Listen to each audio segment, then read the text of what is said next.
How about this, y'all? A G.I. Joe themed heavy metal band. Over the years, I've seen lots of bands with some sort of concept come and get some kind of success, and inevitably, a lot of metalheads will accuse them of being industry plants. Well, I always roll my eyes at that because the very concept seems impossible to pull off to me. But in this case, you've got Hasbro, the toy company, Raining Phoenix Music, the record company, in collaboration to put together this G.I. Joe themed heavy metal band. And it's pretty awesome, I'm not gonna lie. I asked Gus if he thinks they're an industry plant. The one instance where I think it's true, where it would be like, this is an industry plant. This was a conscious effort to make this band right here. And I don't mean that in a negative connotation. No. And that's a great question that I'm super glad you asked. And this is something that I really, man, great question, because this is a point about Cold Slither in particular. This is a point I really want to convey and get across. So here we have two major corporations putting together people from Gruesome and Exhumed and KMFDM. Yeah, that's an industry plant, but is that a bad thing? Does that automatically disqualify them from being good musicians? I don't think so, and I think doing a G.I. Joe sort of collaboration is actually a fun and cool concept, and I'm glad that heavy metal is the ones that get to do it. We get to speak about the origin of how this was all put together, our thoughts on industry plants and authenticity in music. Here is Gus from Cold Slither, the G.I. Joe themed heavy metal band, on episode 228 of Heavy Metal Philosophy. Gus from Cold Slither, welcome to Heavy Metal Philosophy. Hey man, pleasure to be here. I'm Chewy. That's awesome. I love animals, especially when they put, let me not make that joke. All right. So you guys, I saw your press release. You're making a G.I. Joe themed heavy metal record. And my first thought when I saw that was, man, I bet Ross Sewage would love that. And then as I'm reading through, I saw, oh, he's part of the band. Okay. That's pretty cool, man. I mean, when I got the call for it, I knew pretty early on that they were going to want a live show, and, you know, he was top of my list. Yeah. Before the mass exodus, I followed Ross on Twitter, and, you know, it's always got something really clever to say, but every now and again I'd see the G.I. Joe love. So he was the first person I thought of. Yeah. I mean, we're both, him and I, you know, I play with Matt Harvey from Exhumed in a band called Gruesome and Left to Die. So, you know, we've all been friends for years and years. And Ross and I have always just sort of, you know, we share stories of, oh man, you know, like he goes to toy stores on tour, you know, and we both collect a great deal of G.I. Joe stuff. G.I. Joe to me personally means a great deal from when I was a little kid. So this is like a literal dream come true to be able to do this. That's awesome. So when I was a kid, like first, second grade, my dad was stationed in Germany. So I had like just a small handful of other American Army brat friends. And one of those friends, me and him both collected G.I. Joes. And so between the two of us, we were trying to have all the G.I. Joes so that we could get together and play G.I. Joes, you know. So whenever a new one would come out, one of us would have to go to the PX and get it with our allowance money. Yeah, I mean, you know, if you're old enough to have experienced like what that toy situation was like in the mid to late 80s, man, like it was, you know, it'll never be like that again. It was just such a magical time for toys, man. So you said you got the call to do this, and I read on Metal Archives that Hasbro actually called Raining Phoenix Music to do this project. Is that accurate? So the backstory is I used to play in a band years ago that was on Nuclear Blast Records. At the time, Gerardo Martinez was the label head there. And the first time I met him in person, he had on a GI Joe shirt, and I was like, "Yo, I'm a Joe guy too." And so him and I just became, outside of work friends from this mutual, love of GI Joe, and we both collected the toys, and et cetera, et cetera. And then, this was all his idea, almost singularly, because he's like a record company executive who loves GI Joe. GI Joe has a heavy metal band, like it just works. But Hasbro owns the IP, so obviously it has to be with their complete consent and blessing. So like 10 years ago, he had this idea, shared it with me. Hey man, I want to do Cold Slither. I think even at the time I made a demo of the song Cold Slither, but G.I. Joe, the toy line, was kind of dead in the water. Hasbro had just sort of stopped, with G.I. Joe entirely. I think a couple of the movies flopped or whatever. Fast forward to now, like the last 5 years, a new toy line came out with the 6-inch version of the figures. That's been really successful. And so a year ago, almost to the day, I was finishing up the latest Gruesome album, and, Gerardo sends me a text. Hey, dude, you're going to want to call me right now. And, I said, hey, I'm finishing up with Gruesome here at the studio. Let me call you in a couple hours. Call him back. And he's like, dude, are you sitting down? Because I just got off the phone with Hasbro, and I knew what he was going to say. And I was like, no way, dude. And he's like, yeah, Cold Slither is going to happen this time. And yeah, man, it's been a whole series of things for me to kind of wrap my head around in the process, because like the first thing I did was I re-recorded the song Cold Slither. And, thankfully I could play drums, bass, guitar, and I could sing. So I just did the whole thing myself. And based on that, I kind of knew, well, this is what the vocals are going to sound like. This is what the guitar tone is going to be. I kind of set my own parameters of what this band was going to sound like, because it's a fictitious band.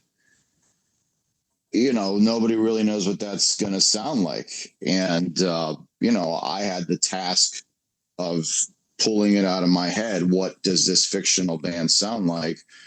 At the end of the day, it's up to the public to decide if I succeeded or not. Did you think of Ross immediately? You're like, I got to have Ross.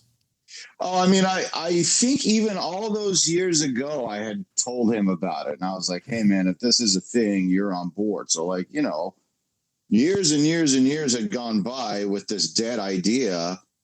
And first person I talked to was Matt Harvey, because he's like my dude. And so I said, hey, don't tell Ross yet. I want to be the one to call him and drop the bomb on him, And it's the same thing. I texted Ross. I go, hey, you're going to want to call me back as soon as you can. And so he called me back, and I said, I forget how I said it. I was just like, there's a famous line in the song, you'll be joining us soon. And I think he called me, and I was like, hey, are you ready to join us soon? And he's like, what? I go, Cold Slither, dude. And he's just like, yeah, dude, me and Ross just talked last night for an hour, kind of coming up with ideas for the live show. Like, him and I are the resident G.I. Joe nerds in the band. So yeah, I mean, we have like a ton of ideas for the show, and full get up, like cartoon accurate outfits, like the whole nine. Hell yeah. I just noticed the Cobra tattoo on your wrist. And yeah. Well, I mean, I've had this for years and years and years. Like, I wrote an article for Decibel magazine recently called The Toys That Saved Me. And, when I was a kid, things weren't so awesome, but I could rely on G.I. Joe to sort of, get me through, and also kind of teach me the right and wrong. You know what I mean? I kind of learned how to be a good citizen. I learned to respect the military from G.I. Joe. Like it taught me to be a proud American. Like G.I. Joe did a lot of things that I don't think they get enough credit for like young kids that grew up either, you're both, if it was either a situation where both your parents worked or one of your parents was always gone or you didn't have a second parent, like if you needed some kind of guidance while they were just trying to sell you toys, inadvertently they helped shape you into the person you were going to become, at least in my case. So yeah, man, G.I. Joe means a lot to me. Yeah, I remember being a kid, and at the end of every episode, now you know, and knowing's half the battle. And knowing is half the battle.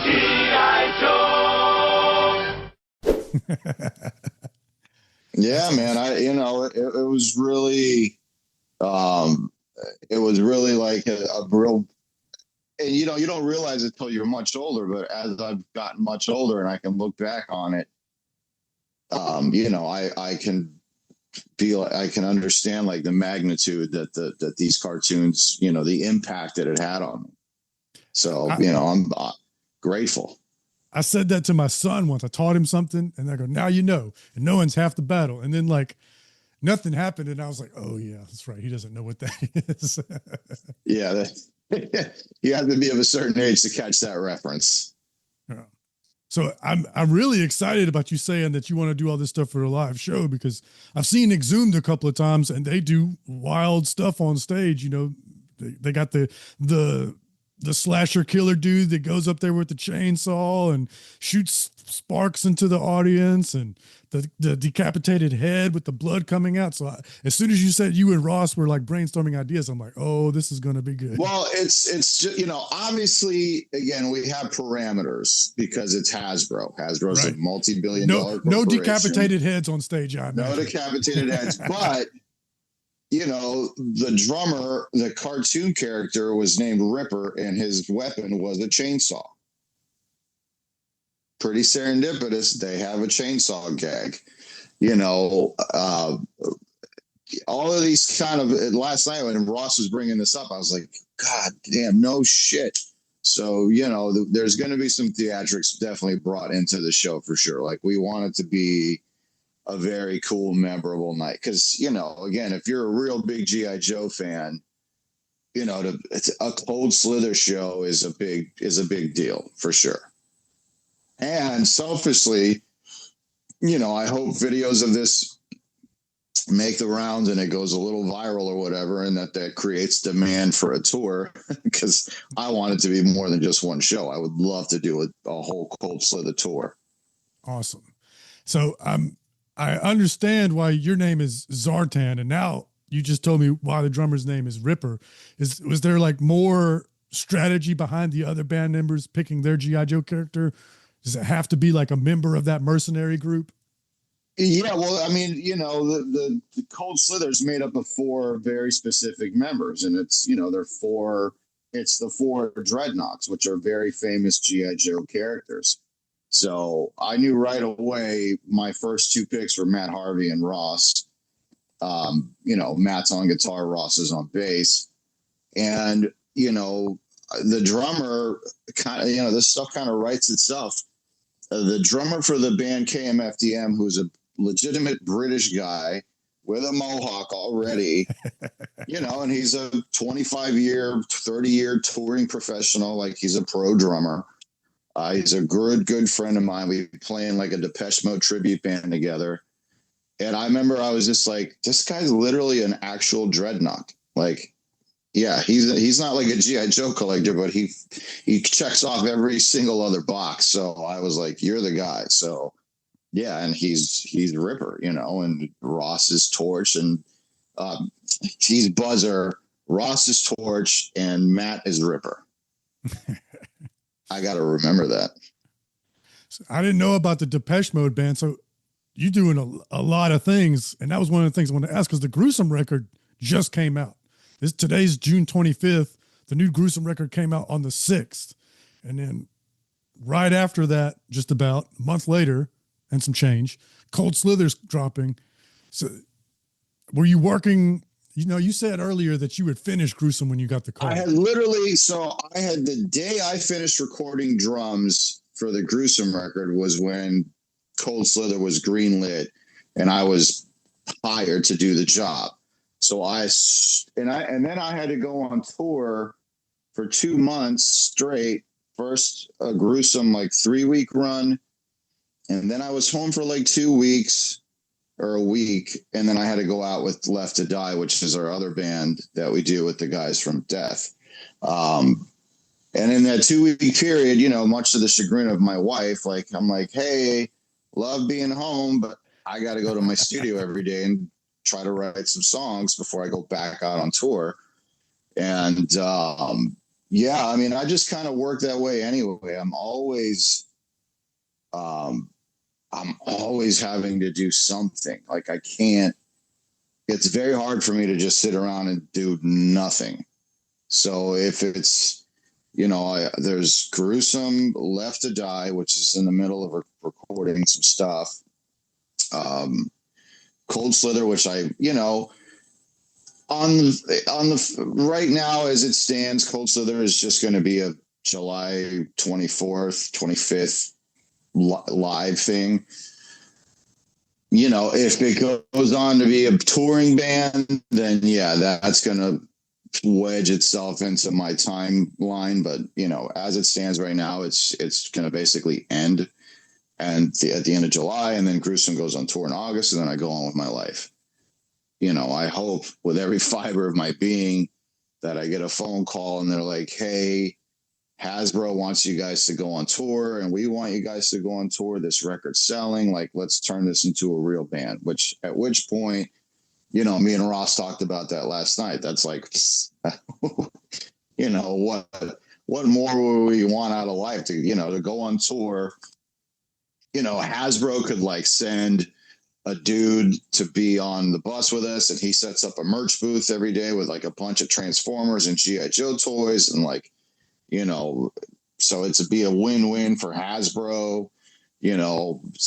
For RPM, we'd be selling records. So fingers crossed this turns into a thing. But yeah, as far as finding time, I don't really. Yeah, and then I play gigs pretty much full time at home when I'm not on tour. So even today, as soon as I finish here, I got to pack up a couple of guitars and go play at a bar for a few hours later. And I do that sometimes 9 days in a row when I'm not on tour. I can relate to that. Would you say you're a workaholic? Yes, my wife and my therapist would both agree that it's a problem. Yeah, I talk about it all the time because, that comes with a lot of negative connotations, being a workaholic. But yeah, to me, the opposite should also come with a lot of negative connotations. I've said this a lot on this podcast. People say that nobody's on their deathbed wishing they had worked more. And Andy from Rivers of Nile said, hey, is that really true?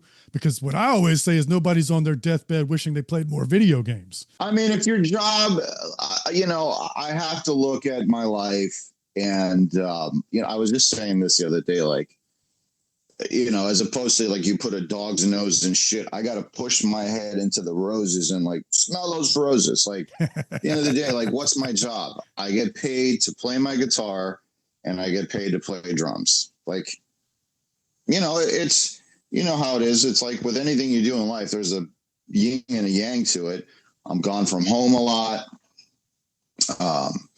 And spoiler alert, playing death metal doesn't make you rich. So yeah, when I come home from tour, I got to play gigs and keep making money because the cost of living sure as hell isn't going down. So yeah, I got to keep hustling, man. Yeah. And I just did an episode with a guy that follows Metallica on tour. And so my favorite philosopher is Camus, and that absurdist, life is meaningless, but that doesn't mean that we don't do good work.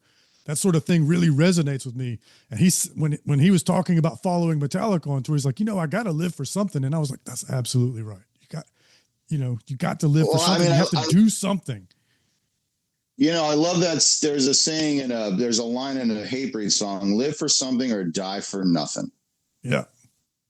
I mean, that's just kind of it's like my guiding light. And at the end of the day, man, in particular, it's an interesting place I'm in with the bands that I do, because Gruesome serves this very specific purpose of, like, you know, the fan base of the band Death. That's like, God damn it, I wish we had more music to listen to, because unfortunately Chuck passed away.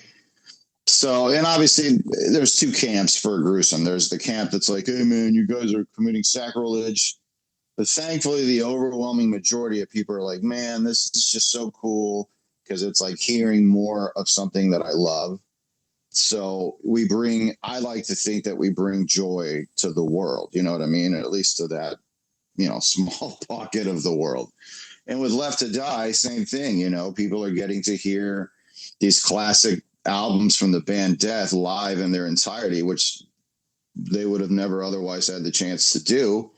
And with Cold Slither, you're bringing to life this beloved cartoon character IP that, you know, nobody ever thought that they would see.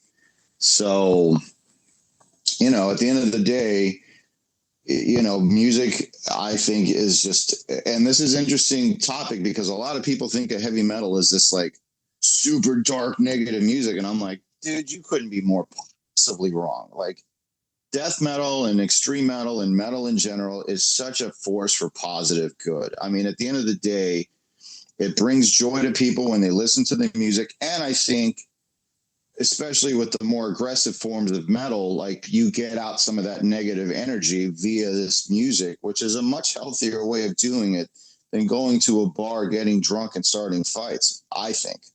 Yep. Yep. And I like that through line you put there, bringing joy to people. That's like the common denominator of all your different projects. Even Exhumed, you know, Exhumed is a gory death metal band, but they're up there having fun. It's like a celebration of B horror movies, you know. I think I definitely agree with you there. And I just had a thing recently where I reviewed a power metal band. Now, power metal's not my thing. Most power metal, I don't really vibe with it too much. But I wrote in my reviews like, hey, you know, the thing that I'm describing about power metal that I don't like is really true of all metal. You know, it's kind of campy, it's kind of silly, it's kind of irreverent.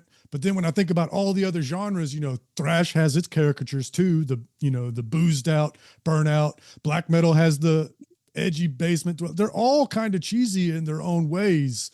It's just we all find our different lanes that we enjoy.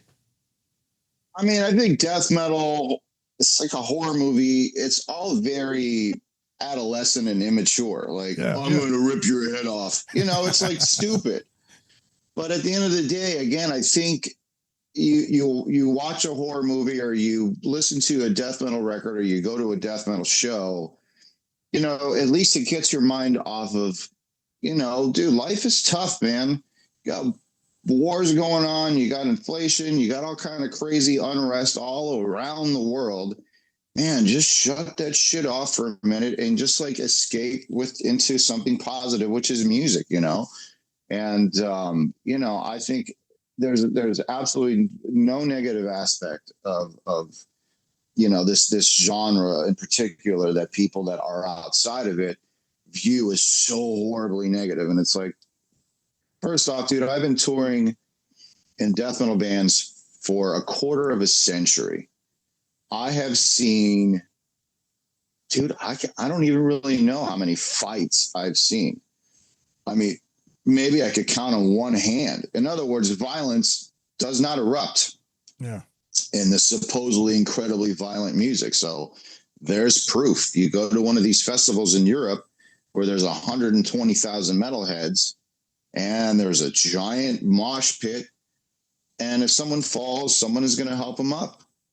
You know what I mean? Like this, it's a community, man. And I think, you know, people couldn't be more wrong about what heavy metal is. It's, to me, it's one of the most positive forms of music there possibly is.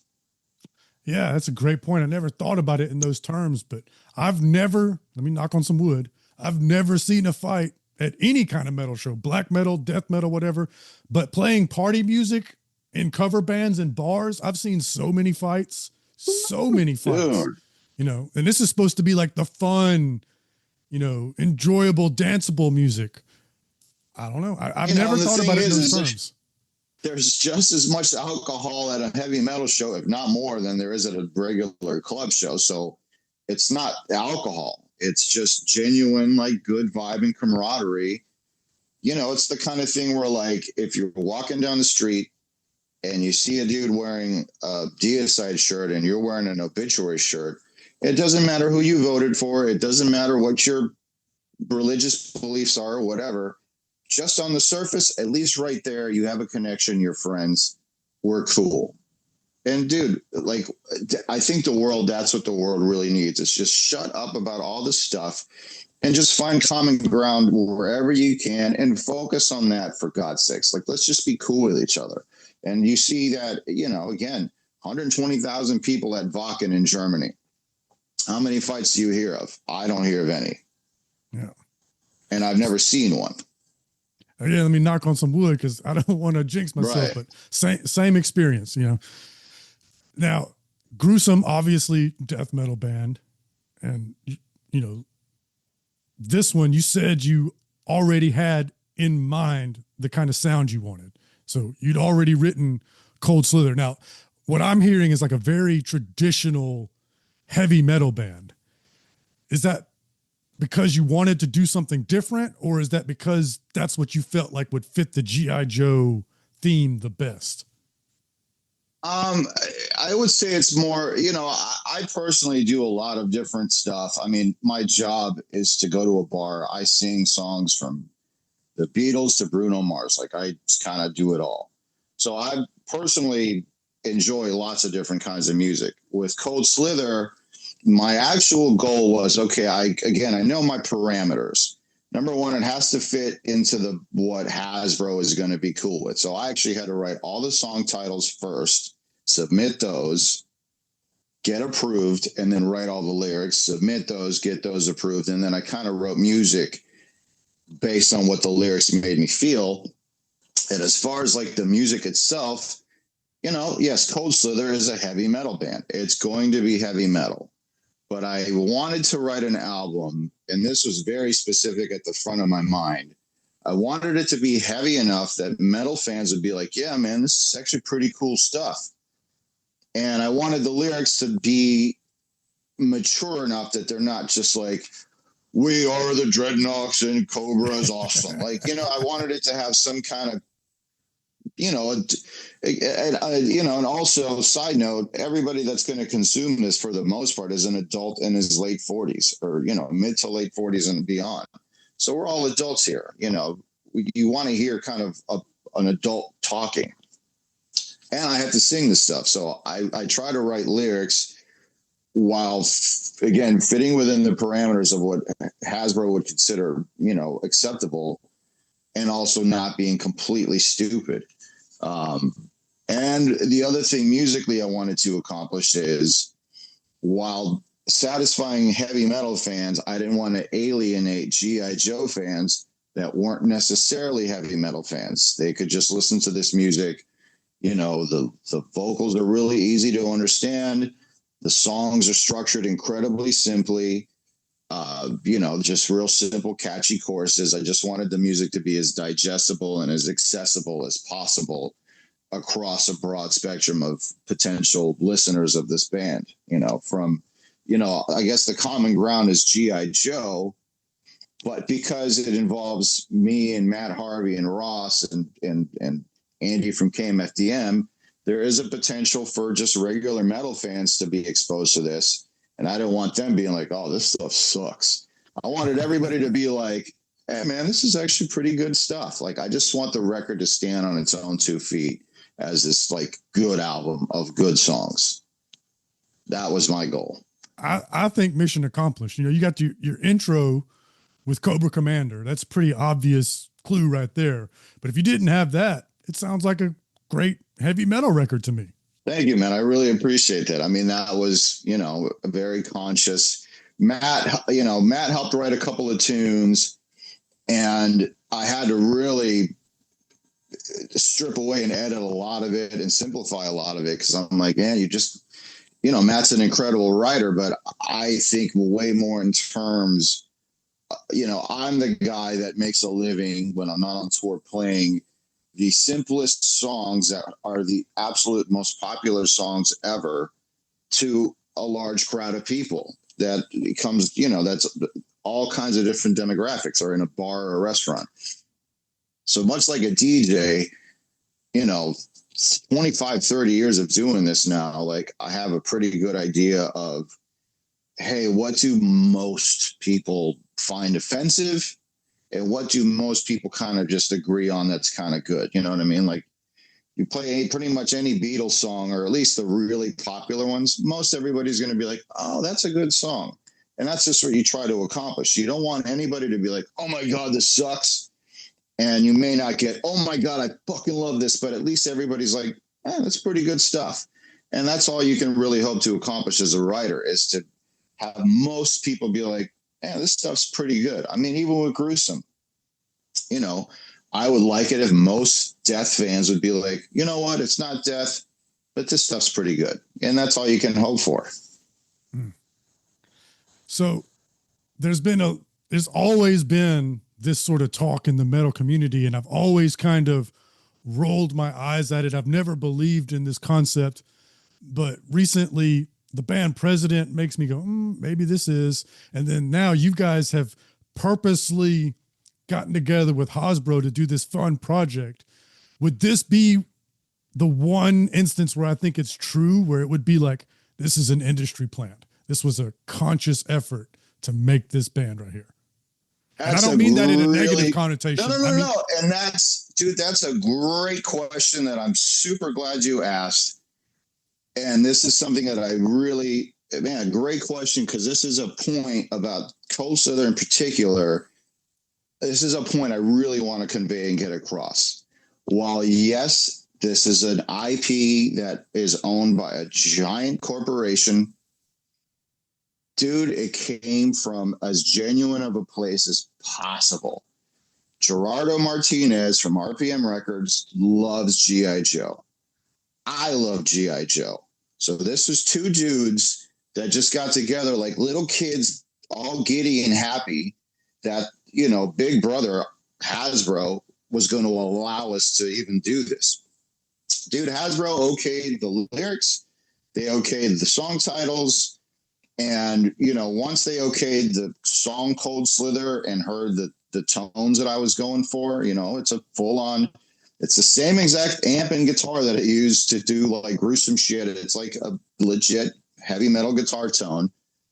They didn't have any input or like, they didn't try to control any of this music songwriting. So the songs came from a genuine place of a guy that, I'm an actual legit heavy metal musician guy, and I'm a legit G.I. Joe fan.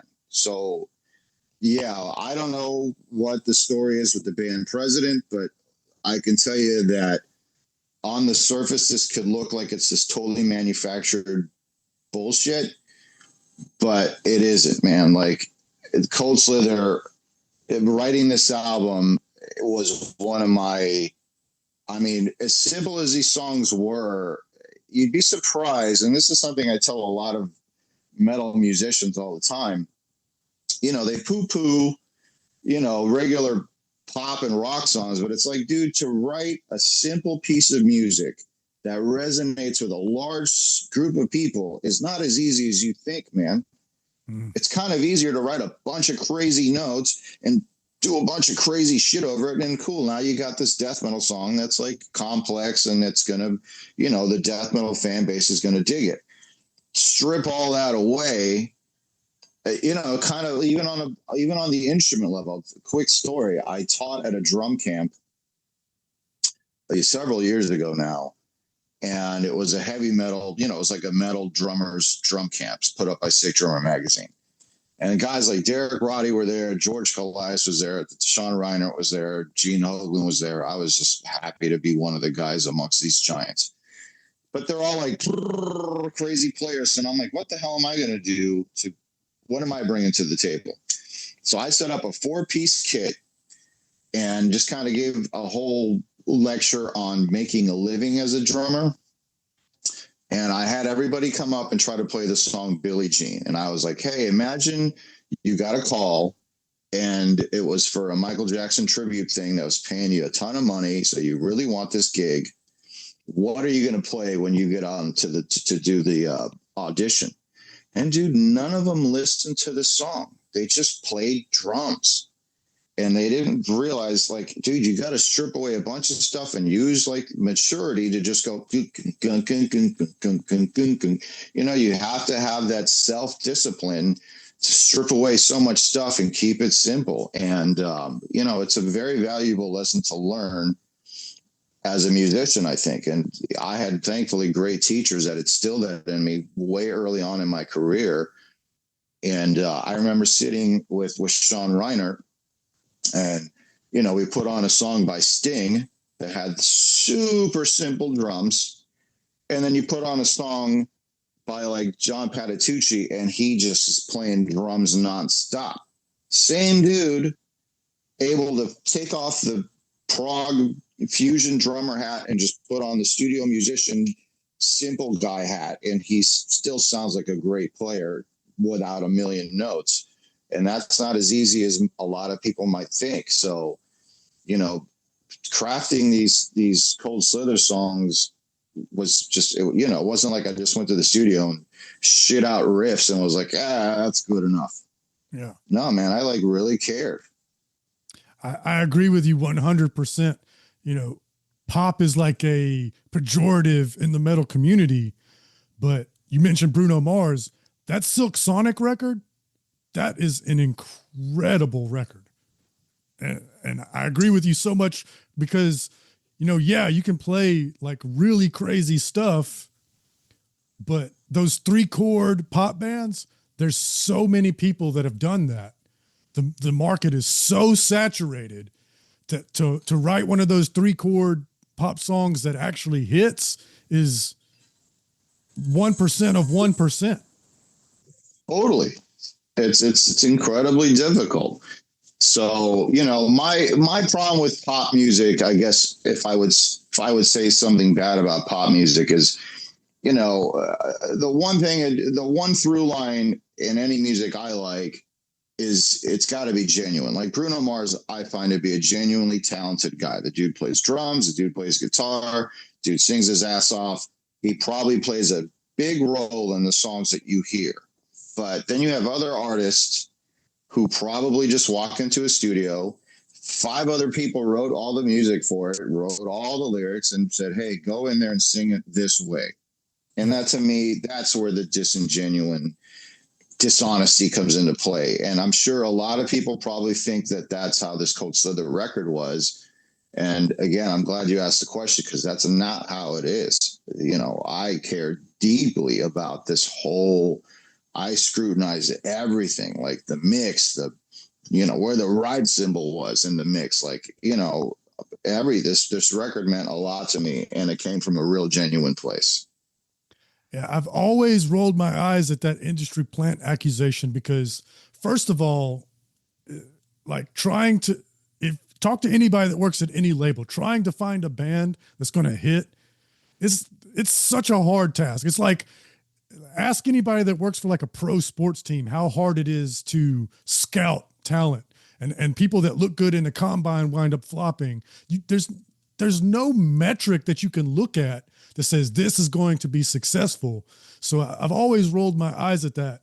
I just don't think that's possible. And even if it was possible, when they pick somebody for their project, that person has to be good to pull it off.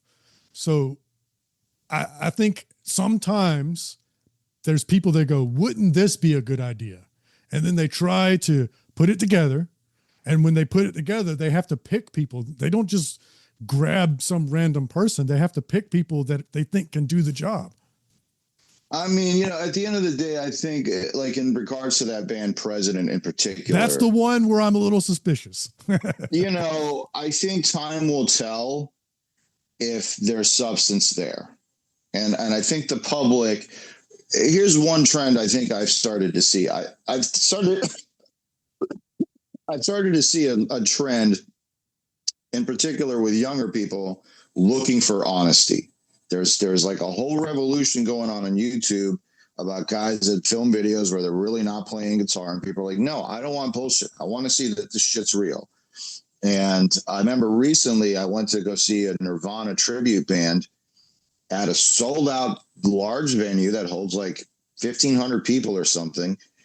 And I thought it would be a bunch of old fucks like me. And dude, it was 95% people in their 20s at a Nirvana tribute show. Like they want to see real music again. And I think time will tell. Like I'll say, you know, people poo-poo Sleep Token. But if you really get into that lyrical content, man, that dude is letting out some real deep stuff that, you know, as someone that's been through some shit myself, you can't make that shit up. Yeah. And people are connecting with it. And I actually predicted this. I remember all the way in the pandemic, I predicted this. It's been a long time since dark, melancholic music has connected with people on a large scale. The last band to do it was really like Nirvana. You know what I mean? Like you would never call Nirvana or Alice in Chains or Smashing Pumpkins. Those guys are not happy bands. That's some real dark, sad music, and it connected with people on a big scale. And I said to myself when the pandemic happened and I seen all these like 14 and 15-year-olds that are like stuck at home, this is some trauma. And here they are now, they're 21, 22 years old, and they're connecting on a massive scale with a band whose music would be described as extremely melancholic. Dude, Sleep Token is not happy music. And they're selling out arenas. And people are looking at that band as like a genuine band, or as President, it's almost like paint by numbers. It's got that element to it. I don't know for sure what's going on there, but I think time will tell if they have longevity to their career. We'll see. I think Sleep Token will definitely have longevity. I agree. Yeah. And the music is good for President. It's just the way that they're playing download like right away. They don't have any music available yet. And you're playing download like right away. Like how does that happen? Right. There are elements like you can, if you have enough money, like right now, if I had Elon Musk money, I could put together a band, film incredibly well done videos, pay all of the YouTubers that have these reaction channels with millions of followers combined, and be like, hey, have a happy, good reaction to my video. Here's $1,000. And you just do that for like 13, 14, 15 channels. And then all of a sudden, literally overnight, you have a successful band. And right, like you said, and then you're playing a high profile festival right out of the gate before anybody even has heard more than 2 songs. Some of that is fishy for sure. And you guys are all wearing masks, and, the music is that metalcore-y, genty stuff, I don't know. But I'll tell you one thing, none of that stuff is going on with Sleep Token, because you can go see videos of them playing to 30 people and all that get up, and what that says to me is they believe so much in their music that even when there's nobody there, they still put on all that shit and went out and played their songs because they believed in it, and it paid off 6 years later or whatever. So, I'm not one of those people that poo-poo Sleep Token's success. Like, cool. And at the end of the day, also, 2 weeks in a row, fucking heavy metal bands or bands, rock bands, whatever you want to call it. There's a drummer, there's a bass player, there's a guitar player, there's a singer.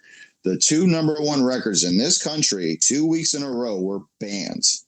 That shit hasn't happened in about 15 years. So Ghost and Sleep Token, as much as you may not like him as a heavy metal elitist, dude, they're doing good for our world, which is people that play instruments. So kudos to both those bands. Agreed. And again, like in the case of Ghost, Tobias picked those people. It's like, I've got this project, I've got this grand idea.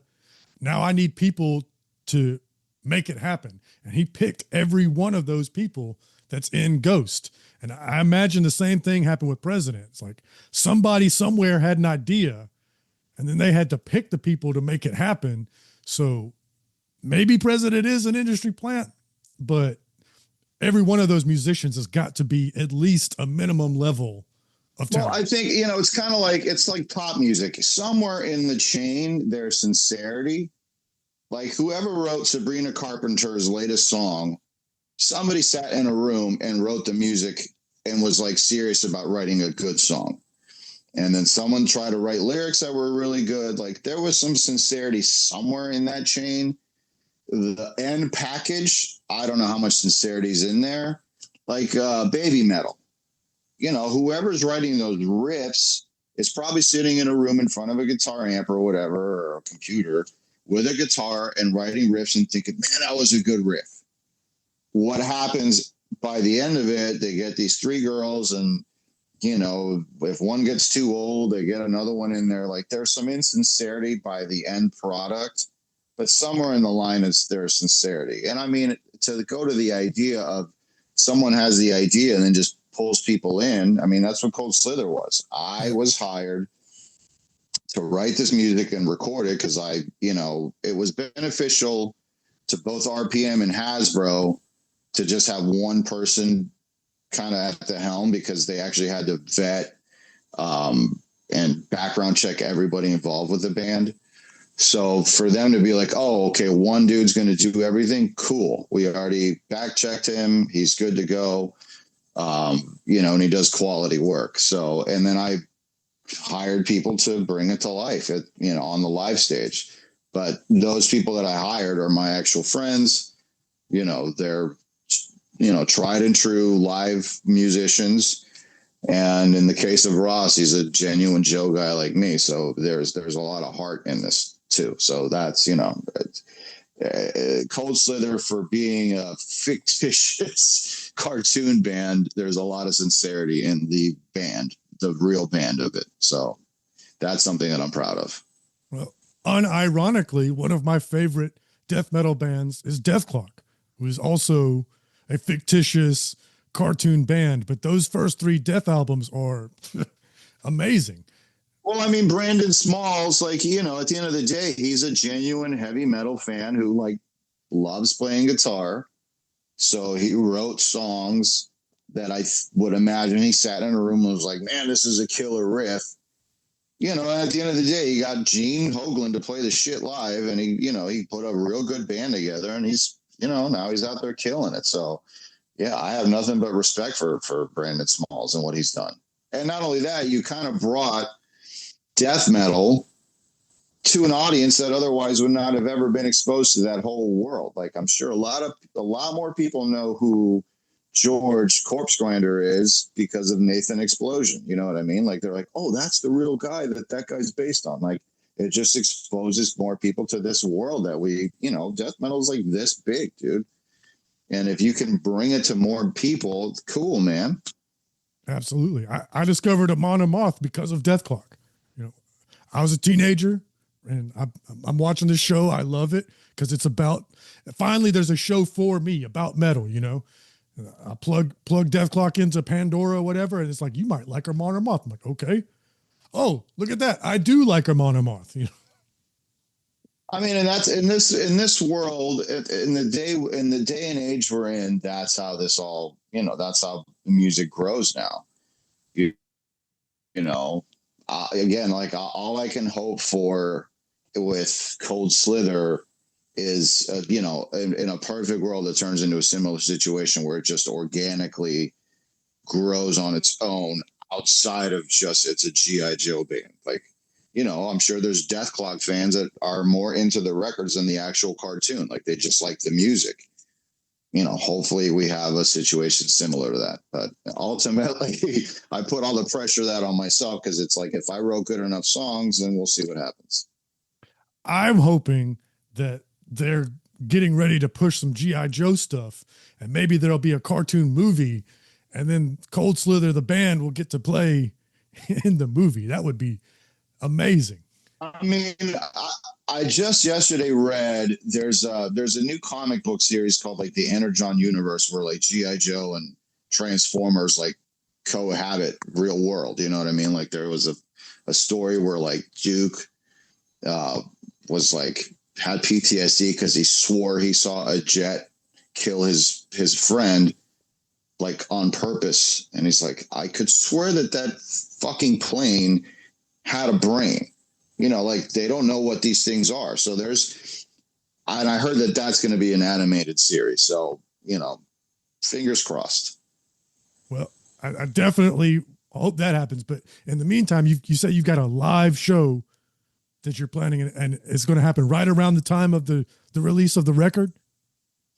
So yeah, it's the first day of Comic-Con in San Diego, which is like the biggest, you know, geek nerd toy comic book convention, is Friday, July 25th. We're playing Thursday, July 24th at a venue called Brick by Brick, which is only like 10, 15 minutes from the convention center.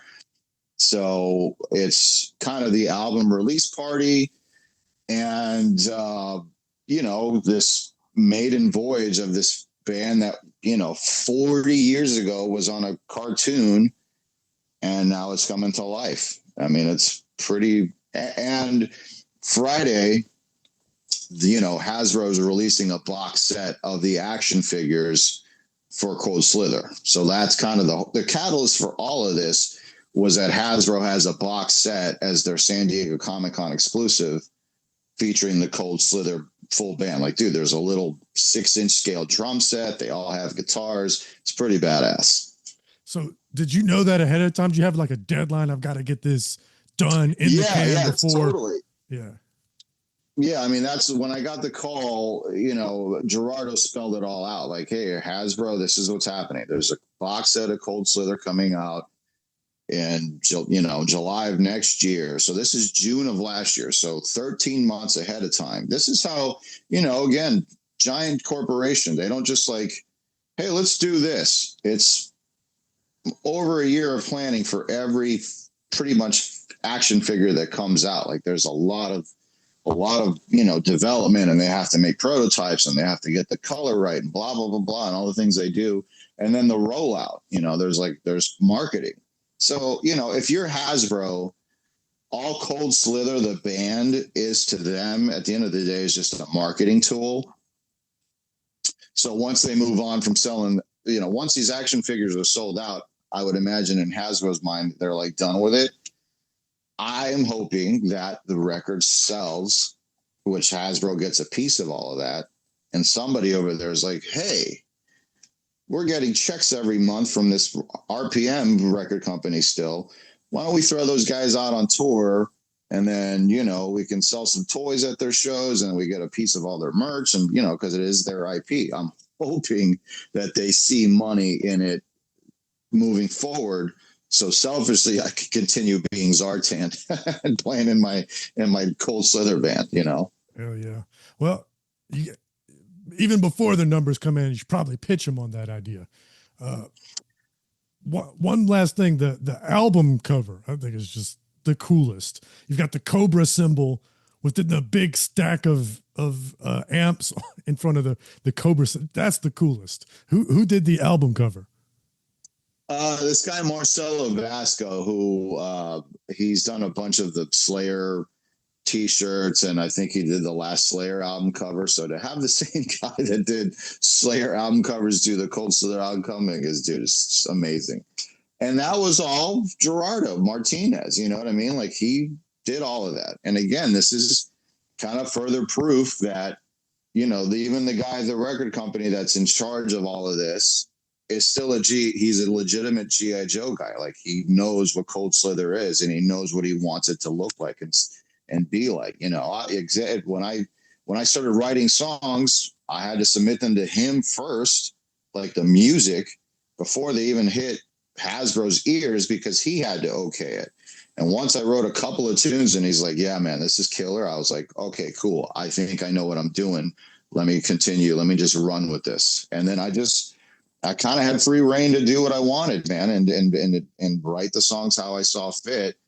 And, you know, again, at the end of the day, hopefully the public reacts to it favorably. Awesome. Well, I can't wait to share it with people, and I will put links in the description so everybody can find it.